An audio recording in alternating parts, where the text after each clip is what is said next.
விதைக்கிறேன், பூக்கள் வளர்க்கிறேன்.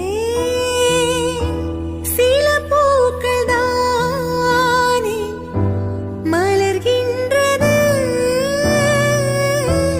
பல பூக்கள் ஏனோ உதிர்கின்றது. பதில் என்ன கூறு, பூவும் நானும் வேறு.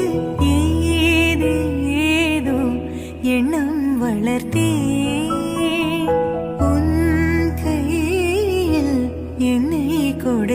எல்லாருமே இங்க ரொம்ப பிஸி. ஆனா உன்னோட லைஃப்பை பார்த்து ஜட்ஜ் பண்றதுக்கு மட்டும் எல்லாருக்குமே டைம் இருக்கு. நீ பண்றத பண்ணிட்டே இரு. அவங்களுக்குலாம் சொல்ல வேண்டியது ஒன்னே ஒண்ணுதான்.